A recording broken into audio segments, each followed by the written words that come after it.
Hi மக்கள் views, உங்கள் தாஜ். ஏற்கனவே இயற்கை வியூஸில் நம்ம பார்த்துருப்பீங்க. இப்போ மக்கள் வியூஸ்னு ஆரம்பிச்சிருக்கோம். என்னுடைய ஐடி, என்னுடைய மொபைல் திறஞ்சதுனால நான் புதுசாக மக்கள் வியூஸ்ன்னு சொல்லியே நான் ஆரம்பிச்சிருக்கேன். இப்போ நான் எதை பற்றி பேச போகிறேன்னு பார்த்தீங்கன்னா, வாகன விபத்துகள் தமிழ்நாட்டில் மட்டும் அல்லாமல் தமிழ்நாட்டிலே தஞ்சை மாவட்டத்தில் பட்டுக்கோட்டை தாலுக்கா, அதிராம்பட்டினம், முத்துப்பேட்டை, இந்த மாதிரி பல வகையான ஊர்கள் பல வகையான ஊர்களில் விபத்துகள் அதிகரித்து கொண்டு தான் இருக்கிறது. அதுலேயும் பார்த்தீங்கன்னா முத்துப்பேட்டை ரோட்டில் இந்த ஈசிஆர் சாலையில் அதாவது கன்னியாகுமரியிலிருந்து காரைக்கால் வரை இருக்கக்கூடிய அந்த ஈசிஆர் சாலையில் அதிகமான விபத்துகள் நடக்குது. இதுக்கெல்லாம் காரணம் என்ன? நம்மளுடைய முறை தவறிய வாகனம் ஓட்டுவது தான். முறையாக வாகனம் ஓட்டணும்னு சொன்னால் இறைவனுடைய உதவியை கொண்டு கண்டிப்பாக நம்ம விபத்துகள் இருந்து நிச்சயமாக தடுத்து கொள்ளலாம். அடுத்தது இப்போ நான் என்ன சொல்ல வரேன்னா, வாகன விபத்திலிருந்து தடுக்குவதற்கு ஒரு 10 வகையான விஷயங்கள் இருக்கிறது. அதைத்தான் நான் இப்போ உங்கள்கிட்ட சொல்ல போகிறேன். முதல் விஷயம் என்னன்னு பார்த்தீங்கன்னு சொன்னால், சீட் பெல்ட். அதாவது வாகனத்தில் உட்கார்ந்தோரி ஃபஸ்ட்டு நம்ம அணிகிறது சீட் பெல்ட் அணியணும். சீட் பெல்ட்டை பொறுத்த இப்போ நான் சீட் பெல்ட் போட்டிருக்கேன். இப்போ சீட் பெல்ட்டை பொறுத்த வரையும் பார்த்தீங்கன்னா, இங்கே பாருங்கள் எவ்வளோ லூஸாக வருதுன்னு பாருங்கள், எவ்வளோ ஃப்ரீயாக வருது பாருங்கள். ஸோ இந்த ஃப்ரீயாக வரக்கூடிய சீட் பெல்ட்டு சடனாக நம்ம அப்படியே டக்குன்னு இப்படி இழுத்தோம்னா லாக் ஆகிக்கிறோம். நல்லா பார்த்துக்கிறோங்க. டக்குன்னு இந்த இப்படி லூஸ் ஆகிக்கிற பெல்ட்டு டக்குன்னு இப்படி இழுத்தா லாக் ஆகிக்கிறோம். நல்லா சவுண்டு உங்களுக்கு கேட்குன்னு நினைக்கிறேன். ஸோ இந்த மாதிரி நம்ம சடனாக நடக்கக்கூடிய ஒரு ஆக்சிடெண்ட்டு, பிரேக் அடிக்கும், ஃப்ரண்டில் நம்ம ஸ்டேரிங் நம்ம பாடியில் அட்டாக் பண்ணிடாமல் இருக்கிறதுக்கு இந்த சீட் பெல்ட் மிகவும் ஒரு சேஃபாக இருக்குது. அடுத்தது பார்த்தீங்கன்னா, ரெண்டாவது பார்த்தீங்கன்னு சொன்னால், சீட் பெல்ட் அணிந்ததுக்கப்புறம் நம்ம ஹேண்ட் பிரேக்கை பார்க்கணும். இந்த இருக்குது பாருங்கள் ஹேண்ட் பிரேக். இந்த ஹேண்ட் பிரேக்கு இப்போ போட்டு இருக்குது, ஓகேங்களா? ஹேண்ட் பிரேக்கு எப்படி ஓப்பன் பண்ணி, அதாவது எப்படி லாக்கை எடுத்து விடணும்னு சொன்னால், இந்த இருக்குல்ல பட்டன், இந்த பட்டனை இப்படி ஃப்ரெஷ் பண்ணி விட்டு இப்படி எடுக்கணும், ஓகேங்களா? இப்போ ஹேண்ட் பிரேக்கை எடுத்தாச்சு, ஓகேங்களா? ஹேண்ட் பிரேக் எடுத்ததுக்கப்புறம் அடுத்தது சைடு மிரரில் பார்க்கணும். சைடு மிரரில் பின்னாடி வண்டி வர்றது கரெக்டாக நமக்கு சைடு மிரரில் தெரியுதா அப்படிங்கிற இந்த 2 மிரரையும் செக் பண்ணிக்கிறணும். அடுத்தது ரேடியேட்டரில் தண்ணி இருக்கான்னு பார்த்துக்கிறணும். மெயினாக ரேடியேட்டரில் தண்ணி இருக்கான்னு செக் பண்ணிக்கிறணும், ஏர் செக் பண்ணிக்கிறணும். இதெல்லாம் செக் பண்ணிவிட்டு ஆயில் கேஜ் எப்படி இருக்குது, ஆயில் எப்படி இருக்குங்கிறத செக் பண்ணிக்கிறணும். இதெல்லாம் வண்டி எடுக்கணும். அடுத்தது ஒரு முக்கியமான விஷயம், அன்பு தோழர்களே, தயவு செய்து எக்காரணத்தை கொண்டும் தயவு செய்து மது அருந்திட்டு வாகனம் ஓட்டாதீங்க.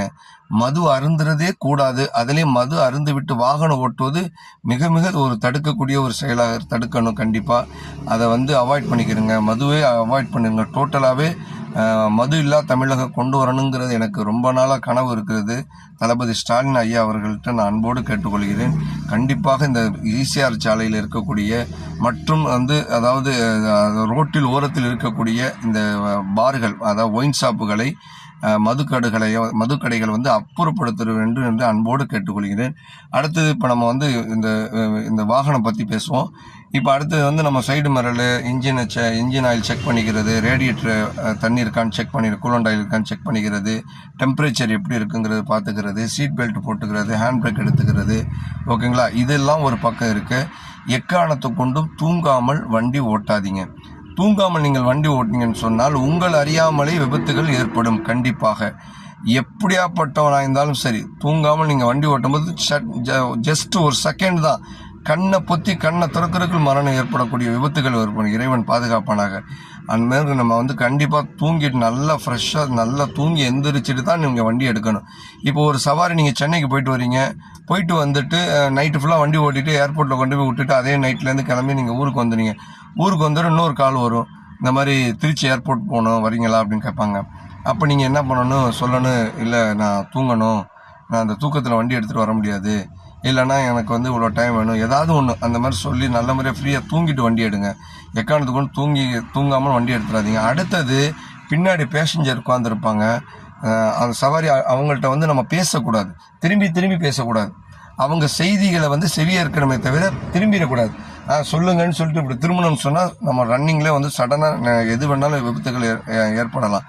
அடுத்தது ஒரு முக்கியமான விஷயம் கண்டிப்பாக தூக்கத்தில் வண்டி ஓட்டக்கூடாது, மது அருந்து வண்டி ஓட்டக்கூடாது.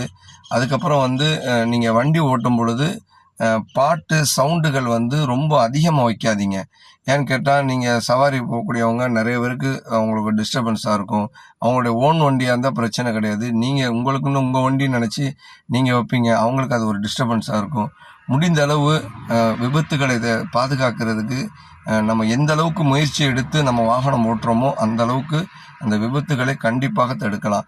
ஈசிஆர் சாலையில் ஒரு வேனு கவுந்து கிடந்துச்சு. இப்போது ஒரு 2 நாளைக்கு முன்னாடி வேனு கவுந்து இருந்துச்சு. இப்போ நேற்று பார்த்தேன், அதிராம்பட்டினம் டு முத்துப்பேட்டை சாலைக்கு இருக்கக்கூடிய இடத்துல வந்து ஒரு கார் வந்து பாலத்தில் அப்படியே குத்துனாப்புல கிடக்குது. இதுக்கெல்லாம் காரணம் என்னன்னு பார்த்தீங்கன்னா நம்மளுடைய வாகனம் ஓட்டுற அலட்சியம்தான். கவனம் குறைவாக இருப்பதனால ஒரு பக்கம். செல்ஃபோனை பேசிக்கொண்டே வாகனம் ஓட்டாதீங்க. ஃபோன் வந்துச்சுன்னா கூட தயவு செய்து எடுக்காதீங்க. வண்டி ரன்னிங்கில் இருக்கும்போது எடுக்காதீங்க. வண்டியை ஓரம் கட்டிட்டு என்ன ஏதுன்னு பேசிட்டு அப்புறம் எடுங்க. டென்ஷன், அதாவது வீட்டில் அதாவது கணவன் வண்டி ஓட்டும் மனைவிக்கு நான் சொல்லக்கூடிய ஒரு முக்கியமான விஷயம், கணவன் வண்டி ஓட்டிட்டு போகும்போது மனைவி கால் பண்ணால் அவங்க எடுக்கலைன்னு சொன்னால் நீங்கள் கோச்சிக்கிறாதீங்க. அவங்க கண்டிப்பாக நுப்பாட்டிட்டு ஏதாவது ஃப்ரீயாக இருக்கும்போது எடுப்பாங்க. அப்படியே எடுத்தாலும் அவங்கள்ட்ட கோபமாக பேசாமல் அன்பாக நடந்துக்கிறங்க. இந்த மாதிரி பல விஷயங்கள் இருக்குங்க. இதெல்லாம் நம்ம வந்து கேர்லெஸ்ஸாக நம்ம அலட்சியமாக இருக்கிறதுனால பல விபத்துகளை சந்திச்சுக்கிட்டு இருக்கோம். இறைவன் கண்டிப்பாக பாதுகாப்பானாக. எல்லாரையும் நம்ம வாகனம் ஓட்டும்போது ரொம்ப கேர்ஃபுல்லாக ரொம்ப எச்சரிக்கையாக இருக்கணும். சீட் பெல்ட் அணியணும். அதாவது 20 வயசுக்கு மேலே உள்ளவங்க, லைசன்ஸ் உள்ளவங்க, நல்ல எக்ஸ்பீரியன்ஸாக உள்ளவங்களுக்கு காரை கொடுங்க. அதாவது பைக்கு சின்ன பிள்ளைங்களுக்கெல்லாம் கொடுக்காதீங்க.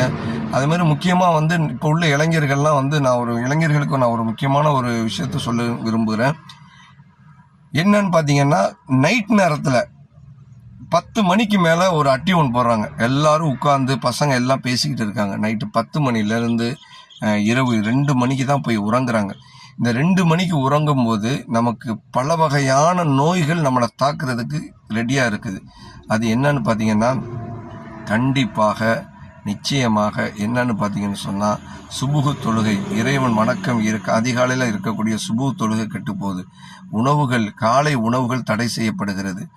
இயற்கையான ஆக்சிஜன் வரக்கூடிய இயற்கையான அந்த தூய்மையான காத்துகள் நம்மளிடத்துல வராமல் தடுக்கப்படுகிறது. இந்த மாதிரி பல விஷயங்கள் நம்மளிடத்துல வந்து நல்லதை தேடி போகாமல் நம்ம கெட்டதை தேடி தான் போய்கொண்டிருக்கிறோம். இரவு நேரத்தில் முழித்து வெள்ளனமே தூங்குங்க. முடிந்த அளவு 9 to 10 மணிக்குள்ளே தூங்குங்க. 4:30 மணிக்கு எந்திரிங்க, சுபு தொழுங்க, வாக்கிங் போங்க, நல்ல உடம்பு ஆரோக்கியமாக இருங்க. வாகனம் ஓட்டும் போது ரொம்ப எச்சரிக்கையாக வாகனம் ஓட்டுங்க. நன்றி மக்களே, தேங்க்யூ.